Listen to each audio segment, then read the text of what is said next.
नमस्कार मित्रों, मैं अनिल श्रीवास्तव रायपुर से अपने चैनल हिंदू धर्म सप्रमाण पे आप सबका स्वागत करता हूँ।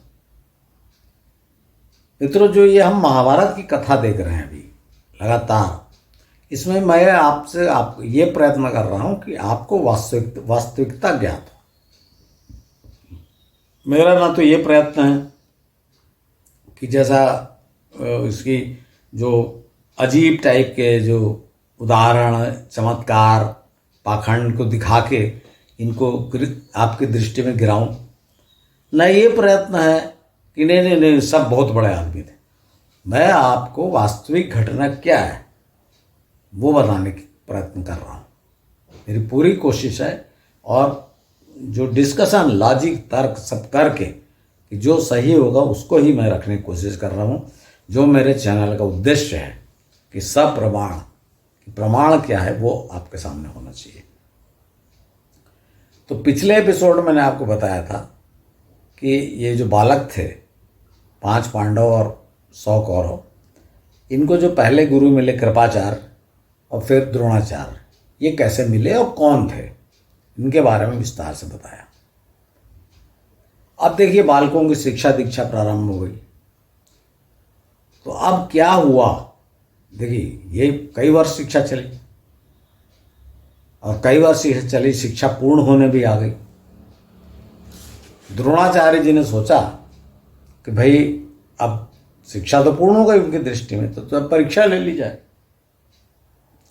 तो परीक्षा लेने के लिए वो एक बार वन में, इसमें भी बहुत भ्रम है। मैं क्यों बता रहा हूँ, देखिए आपको लगेगा कि मैं बिल्कुल महत्वहीन बात है, आप क्यों बता रहा हूँ, बहुत महत्व है। क्योंकि जो हिंदू संस्कृति पर जो आरोप लगाया जाता है वो उसके बारे में बताने की कोशिश कर रहा हूँ। तो जब वो परीक्षा लेने का उन्होंने क्या किया, एक बार एक वन में, पास में जो वन था, वन ही वन थे, बीच बीच में बस्तियां बसी थी। जो दनकौर मैंने आपको बताया, वहाँ जो गुरुकुल था पास में ही वन था। तो द्रोणाचार्य जी ने क्या किया, किसी को भेज के एक नकली पक्षी, अब गिद्ध करके लिखा हुआ है, तो ठीक है, पक्षी, गिद्ध भी पक्षी है, तो एक पक्षी को एक वृक्ष के ऊपर ऐसा उसको बांधा, नकली को, बनावटी पक्षी को, कि उसके सिर्फ सिर दिखता रहे। तो क्या हुआ कि गए सबको लेके वहाँ पहुँचे और उन्होंने बोला कि देखो इस वृक्ष के ऊपर क्या दिख रहा है। सब लोगों से पूछा, जितने राजकुमार थे, परीक्षा सबकी थी, तो सबसे पूछा। तो किसी ने बोला कि हमको ये वृक्ष दिख रहा है। उनको नकली बनावटी चिड़िया दिखी नहीं, खिलौना। किसी ने बोला कि हाँ वो वृक्ष दिख रहा है, उसके ऊपर चिड़िया भी दिख रही है। किसी ने कुछ, किसी ने कुछ। तो आखिर में उन्होंने अर्जुन से पूछा कि अर्जुन तुमको क्या दिख रहा है।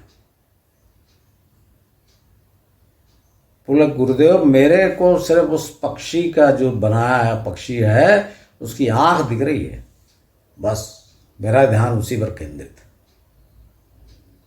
तो गुरुदेव ने कहा लगाओ निशाना। निशाना लगाया तो पक्षी पे लग गया। तो बड़े प्रसन्न हो गए कि भाई ये असली तीरंदाज है, उन्होंने हृदय से लगा लिया ऐसा।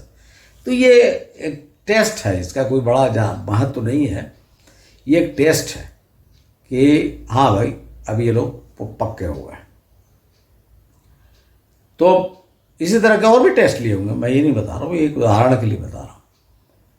इसी समय क्या हो गया, जब लौटने लगे तो उनका कुत्ता भूखते हुए, माने जब निकल रास्ते में थे तो उनका जो उनके साथ में एक श्वान था, कुत्ता पालतू, वो दौड़ते हुए चला गया कहीं और जोर जोर से भूखने लगा।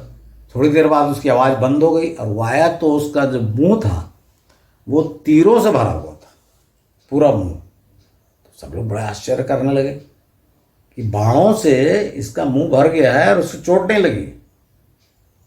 अब मुंह ऐसा भर गया कि इसका मुंह खुला का खुला है, अब ये भूख भूख नहीं पा रहा। बड़ा आश्चर्य करने लगे कि कौन है ऐसा बड़ा तीरंदाज। तो ये गए लोग देखने, बालक लोग, गुरु द्रोण नहीं गए, वो रुक गए। बालक लोग देखने गए कि ऐसा कौन सा तीरंदाज है भाई। तो उन्होंने देखा निषाद मतलब आदिवासी जाति का बालक एक मूर्ति बनी थी और उसके सामने बैठकर अभ्यास कर रहा था। तो उन्होंने बातचीत की, पूछा कौन हो, तो उसने बताया मैं एकलव्य हूँ मेरा नाम, और मैं जो निषाद राज हैं वहाँ उस एरिया में जो राजा हैं निषादों के, हिरण्यधनु ये नाम लिखा हुआ है, मैं उनका पुत्र हूँ।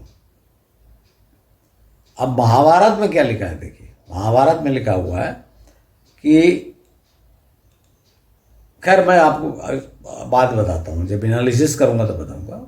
एकलव्य ने उनको बता दिया, तो उन बच्चों ने जाके अपने गुरु को बताया कि एकलव्य नाम का वो निषाद बालक है और वो आपको अपना गुरु मानता है और आपकी मूर्ति बना के वहाँ वो इसके सबका अभ्यास कर रहा है, और उसी ने ये कुत्ते के श्वान के मुंह में बाण भर दिया।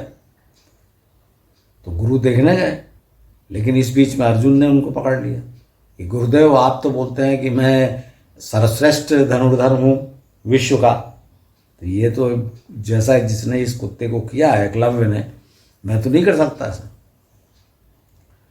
तो गुरु द्रोणाचार्य वहाँ गए, उन्होंने एकलव्य से बात की, पता किया कौन हो क्या हो, और उसके बाद बड़े प्रसन्न हुए और उससे पूछा कि भाई तुम जब मेरे को गुरु मानते हो तो गुरु दक्षिणा में क्या दोगे? तो उसने बोला कि आप जो आज्ञा करेंगे। तो द्रोणाचार्य जी ने कहा कि तुम अपने दाएं हाथ का अंगूठा मेरे को दे दो। एकलव्य ने सोचा समझा नहीं, और जो भी परशु उस तरह फरसा जो रहा होगा उससे अंगूठा काट के दे दिया। तो गुरु ने उनको अनेक आशीर्वाद दिए, बोला तुम तो गजब हो भाई, तुम्हारा नाम अमर रहेगा, जो भी आशीर्वाद वगैरह दिया होगा। अब देखिए ये घटना ये तो लिखी हुई है, ये पढ़ लेंगे और आपने सुना भी होगा, लेकिन थोड़ा सा मैं इस घटना पे एनालिसिस करना चाहता हूँ। देखिए आप महाभारत पढ़िए, या जो मैं आपको बताया था स्वामी जगदीश्वरानंद किताब पढ़िए, ब्रह्म पुराण पढ़िए, सब में लिखा हुआ है कि जब गुरु द्रोणाचार्य ने अपना आश्रम खोला और राजकुमार वहाँ शिक्षा प्राप्त करने लगे, तो सबसे प्रसिद्ध तो हस्तिनापुर राजा ही था। तो उसके बालक जब वहाँ शिक्षा प्राप्त करने लगे तो वो गुरुकुल बड़ा फेमस हो गया थोड़े ही देर में, कि भाई यहाँ तो कुरु राजकुमार जो हैं वो शिक्षा प्राप्त कर रहे हैं। तो कई यदुवंशी, कई राजा, कई सब वहाँ आके पढ़ने लगे, शिक्षा प्राप्त करने लगे। लेकिन उसमें दूसरी जाति के भी जो वीर लोग थे जो शिक्षा ग्रहण करना चाहते थे वो पढ़ते थे, और उसमें कर्ण का भी नाम है। तो देखिए मैं ये नहीं बोल रहा हूँ कि कर्ण यहाँ पढ़ता ही था, मैं ये बोल रहा हूँ कि इस महाभारत में उल्लेख है कि कर्ण ने भी गुरु द्रोणाचार्य से शिक्षा प्राप्त की। मुझे नहीं लगता, पर मैं आपको इस बात बता रहा हूँ ये बात। और एकलव्य वहाँ आया तो उन्होंने, गुरु ने मना कर दिया कि तुम तो निषाद हो, ऐसा लिखा है महाभारत में। और स्वामी जगदीश्वरानंद ने इसका बहुत क्रिटिसाइज किया है कि ये ब्राह्मणों को बदनाम करने के लिए ऐसा लिखा गया है। अब मैं बोलता हूँ कि दोनों ही बात ठीक नहीं है। क्यों? कि देखिए यही बात जो है ना, बिना सोचे बोलना, जैसे आप श्री राम कथा में यही बात हुई थी शंभू को वध में। आज भी लोग बोलते हैं कि भाई वो आदिवासी को मार दिया राम ने, राम आदिवासियों से घृणा करते थे। भाई आप क्यों मारा उसको देखना चाहिए, और आप आज के सेंस में गलत मारा नहीं देखना चाहिए। उस समय क्या नियम थे, और खाली नियम की बात नहीं है, कैसा लोगों ने जो उनको फोर्स किया कि भाई ये रूल फॉलो नहीं कर रहा है इसको मारो, तब राजा को चूंकि रूल्स लागू थे उस रूल का फॉलो करना पड़ा।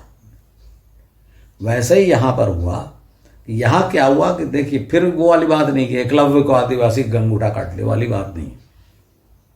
अगर ऐसा होता तो फिर द्रोण इसको क्यों शिक्षा दे रहे थे अपना कर्ण को? कर्ण तो आपको पता है ना, सूत था, उसका पिता था अधिरथ।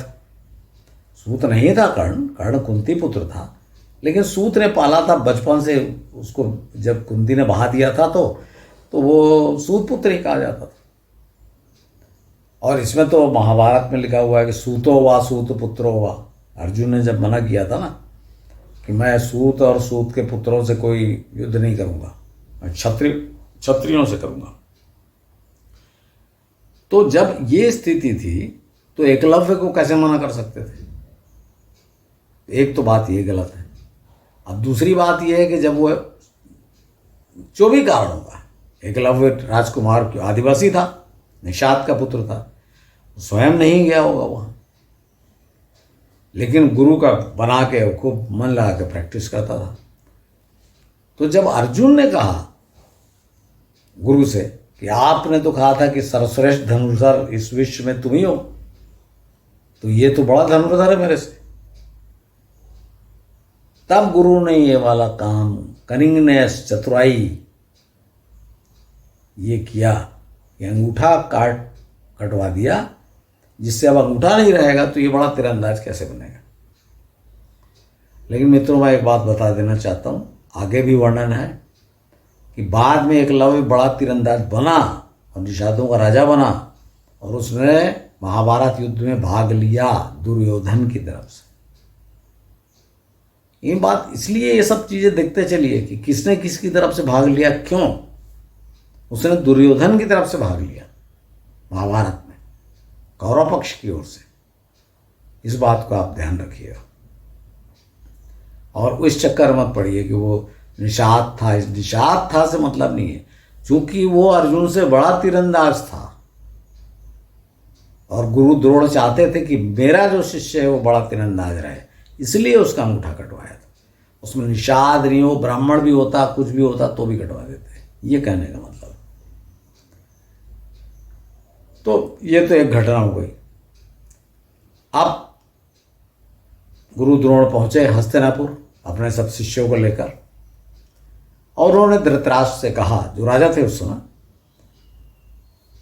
है ना, ये सब चीज को देखते चलिए आप। देखिए, आप न्याय अन्याय जो सुने हैं ना, यदा यदा ही धर्मस्य ग्लानि, आप इसको यही तो हम जानने की कोशिश कर रहे हैं ना कि वास्तविकता क्या है। नहीं तो एक पक्ष को हमेशा याद रखिए कि जो जीता पक्ष है, पुस्तकें लिखी गई है उसी के गुणगान में।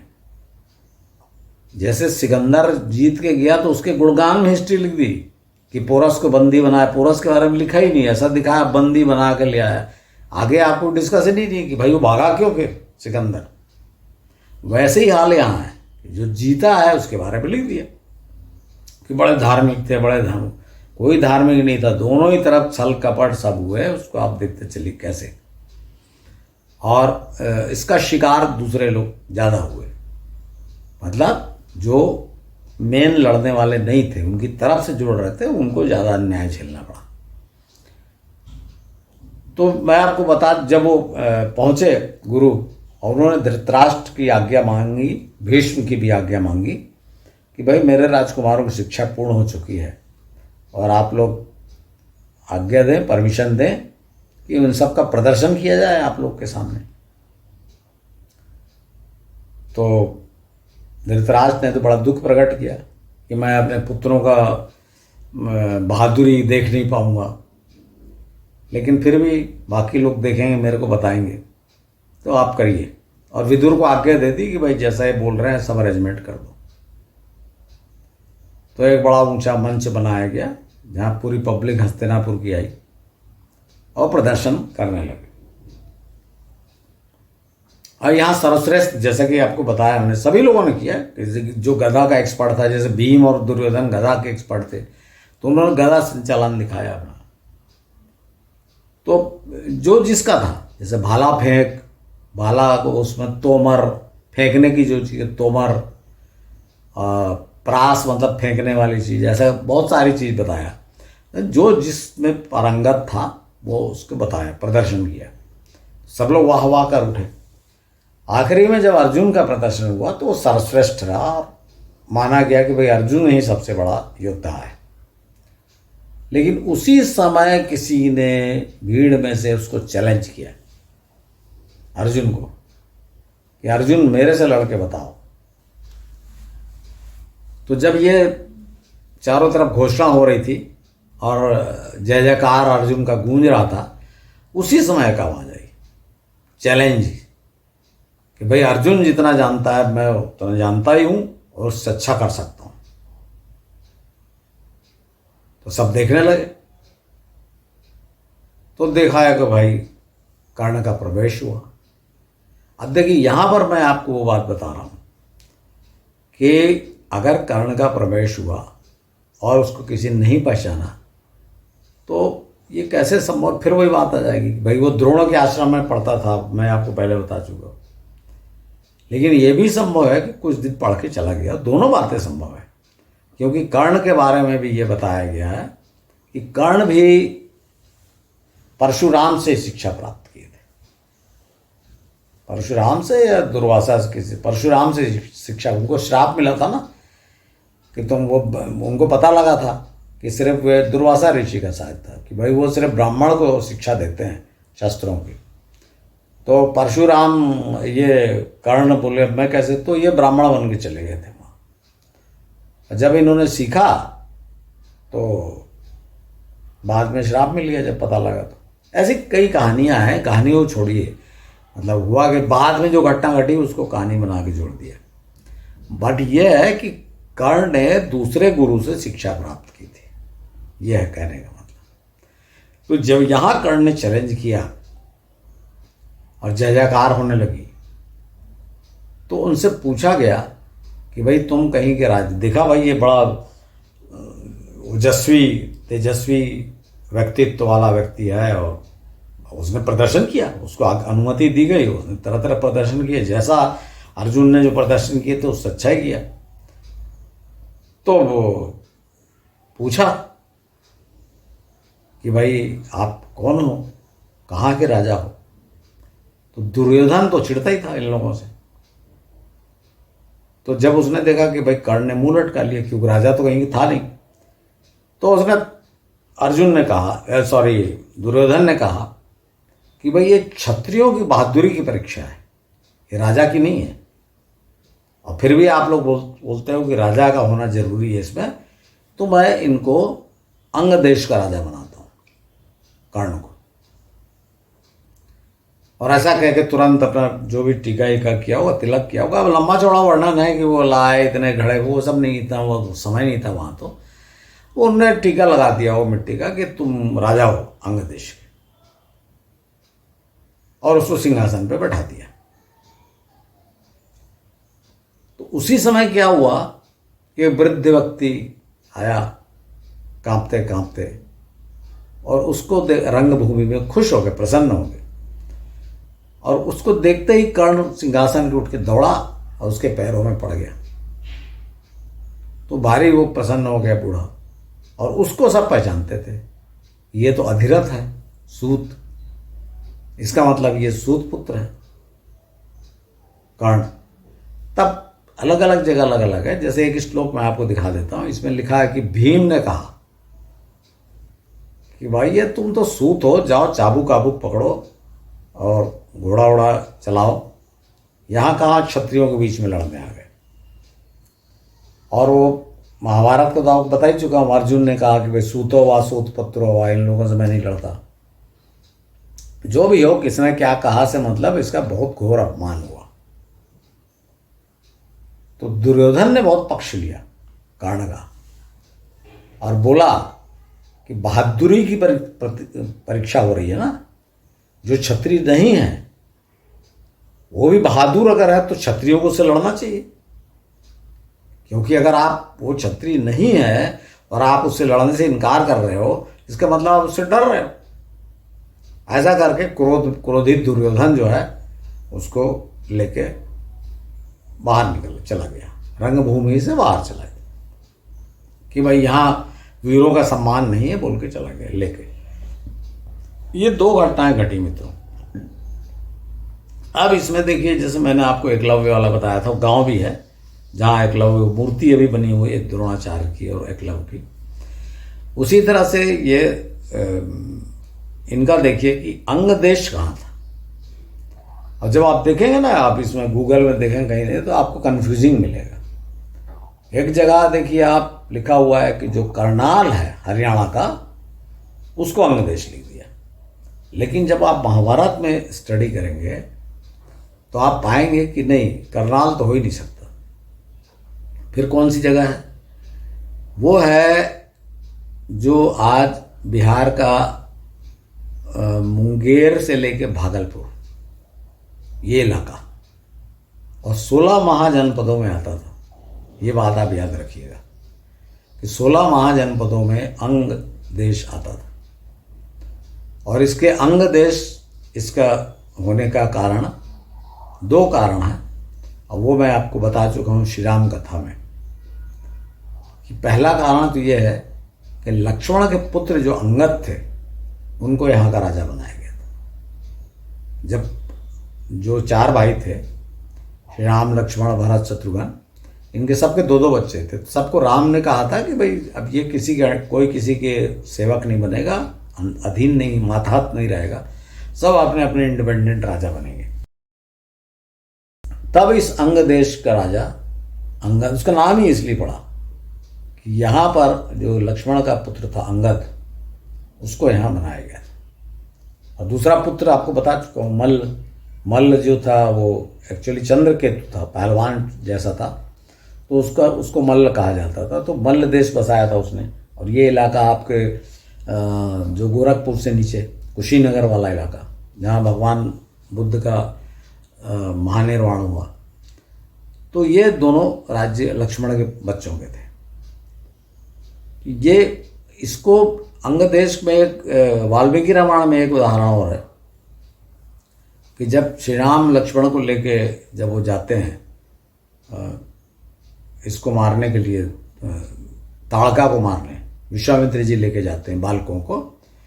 तो जब इस जगह पहुंचते हैं, एक वन में पहुंचते हैं, जब वो गंगा से उतर के पैदल चलते हुए, तो पूछते हैं कि ये कौन सा जगह है। तो विश्वामित्र जी उनसे बोलते हैं और श्री राम को बताते हैं ये अंग देश है, क्योंकि यहीं भगवान शिव ने कामदेव का दहन किया था, भस्म किया था। और कामदेव यहाँ पर इसलिए भस्म होने के बाद उसको अनंग कहा गया, क्योंकि काम तो पूरा व्याप्त दुनिया में आपको पता ही है, तो इसलिए उसको अनंग कहा गया और इस प्रांत को अंग देश कहा गया। तो दोनों ही बातें हैं, मतलब दोनों बात बताने का उद्देश्य मेरा ये है कि ये इलाका बिहार का मुंगेर से भागलपुर वाला इलाका, फिर इसकी राजधानी चंपावती थी। उसको माना जाता है कि भागलपुर के पास ही गांव है चंपानगर, ये पुरानी राजधानी थी। जो भी हो, आज भी मुंगेर से लेकर भागलपुर तक के लोग ये मानते हैं कि हम अंग देश में हैं, यही अंग देश है, जबकि करनाल का ऐसा नहीं है।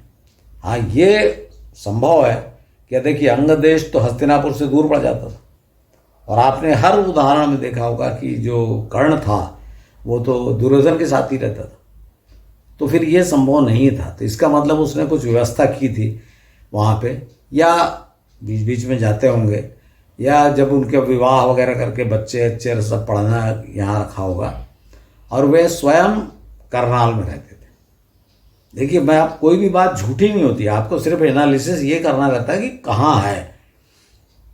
जैसे देखिए गुरु द्रोणाचार्य वाले में देखिए आप, गुरुग्राम भी है, धनकौर भी है, तो आपको ये देखना पड़ेगा किस बात की संभावना कहाँ है। तो वैसी करनाल, जिसे कर्णालय कहा गया, कर्णालय का अपभ्रंश करनाल, वो इसलिए संभव है कि भाई पास में ही रहता, हस्तिनापुर से ज़्यादा दूर नहीं है हरियाणा का करनाल, तो पास में ही रहता, तो हमेशा दरबार में जाना ये ना, ये तो था ही उसका। तो ये भी एक उसका घर होगा, जागीर होगी पहले, या पहले यहाँ रहता होगा जो अधिरथ के साथ, जैसा भी होगा। तो ये इस स्थान पे वो रहता था। और अंग देश जो है उसका तो राजा बना, राज मिला था उसको। तो दोनों में ये अंतर है। तो मित्रों, ये बात भी आप देखते चलिए कि स्थान कहाँ है, क्योंकि जब तक स्थान का पता नहीं लगेगा ना, तो फिर बड़ा मुश्किल है उस चीज़ को साबित करना कि हाँ ऐसा हुआ था। क्योंकि होता क्या है, बाकी लोग तो लगे हुए हैं, ये कल्पना है, कहानी है ना। सब लोग आप देखेंगे ना, तो अब क्या बताऊँ मैं आपको, महात्मा गांधी का भी उदाहरण है एक जगह कि वो मानते थे कि भाई ये गीता के जो प्रेरणास्पद जो श्लोक हैं उसकी रचना के लिए ये सब रचा गया है महाभारत। ऐसा सबका अपना अपना मानना है। और अंग्रेजी मानसिकता तो आप जानते ही हैं वो मानते ही नहीं हैं कि भारतीय सभ्यता, भारतीय संस्कृति, हिंदू धर्म इतना पुराना हो सकता है। क्योंकि उनकी नज़र में तो ये कुली थे ना, अनपढ़, कुली, गरीब, मजदूर। तो ये सोच तो रहेगी। तो खैर, हम किसी के पक्ष विपक्ष नहीं, हम तो बिल्कुल निष्पक्ष होकर जानना चाहते हैं जो आजकल के ज़माने का तरीका है कि वास्तविकता क्या थी। तो मित्रों, अगर आपको आज का एपिसोड पसंद आया होगा तो मेरा अनुरोध है कि अपने मित्रों परिचितों में अवश्य अवश्य शेयर करें, जिससे ज़्यादा से ज़्यादा लोग वास्तविकता को जानें। धन्यवाद।